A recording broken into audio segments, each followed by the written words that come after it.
And there are people in the country, our voters, who believe that this bill is becoming a law, Mr. Speaker. They believe that this bill is going to be implemented. But Mr. Speaker, and this is unprecedented situation, because this is the first time since I came to this parliament 10 years ago that a bill, the president has deleted every clause of a bill, Mr. Speaker. I'm not sure whether he has deleted even the title of the bill.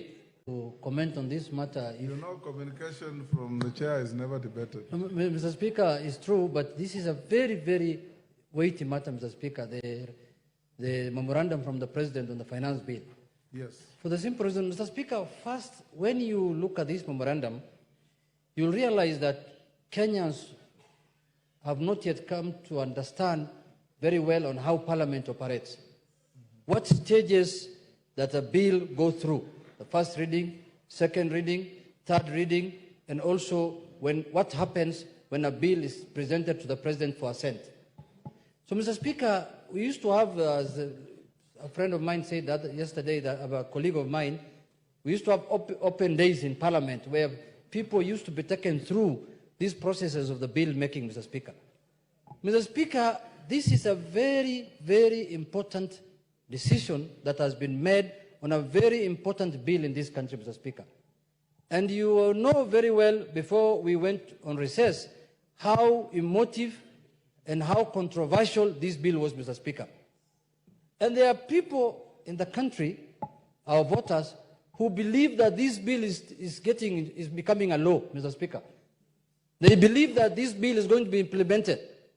But, Mr. Speaker, and this is unprecedented situation, because this is the first time since I came to this parliament 10 years ago that a bill, the president has deleted every clause of a bill, Mr. Speaker.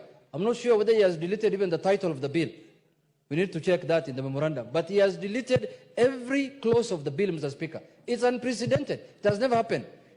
In the last 10 years, we used to have a memorandum that comes to the House where the president could have issues with one clause, 2 or 3 clauses. This is the first time that a whole bill has been deleted. What does that mean, Mr. Speaker? If you ask me as a legislature here, because you have to raise 2/3 numbers to undo what he has recommended, according to me, this bill is, what do they say, dead as a dodo, Mr. Speaker. They say dodo is an animal that used to live in Malaysia, which is instinct now. So the bill is instinct as we... Malaysia, Madagascar. Madagascar, you're right, Mr. Speaker, in Madagascar. So, Mr. Speaker, this bill, as we speak, is dead, because I don't think we have the capacity to raise 2/3 in this House, and we don't intend to do, because I'm the whip, I will not provide the 2/3 from our side, to undo what the president has done. So, Mr. Speaker, it is very important to give clarity to our voters, to give clarity to Kenyans that this bill is dead. We only need to agree on a burial date where we are going to do the burial rites, and we bury it properly and we forget about it. In our area, it's called teruburu. We just do the teruburu and we finish with this thing, Mr. Speaker. You've made your point.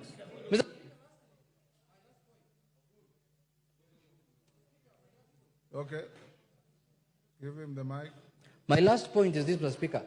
In your communication also, other than the issues that came back from the presidency, is the issue of how to deal with the supplementary budget one and the county revenue allocation. And Mr. Speaker, I want to urge this House again. Let us look at those things objectively. It is this House that can know where to cut that money from in the budget, Mr. Speaker. And I want to urge the budget committee to sit down and look with a tooth comb the budget that was passed and make sure that we remove excess baggage and excess fat from areas that Kenyans don't need money for. Let us not touch issues that are very important to Kenyans. That is the work of the budget committee.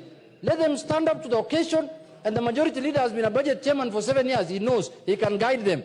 Let us not cut the money from where we think that the Kenyans will feel paid. So, Speaker, with those few remarks, I agree the deletion, and will be presiding over the burial of that bill when it is brought here. Honorable members, I'm not opening debate on this. The communication is not to elicit debate. But Junet is right. The mischievous and misleading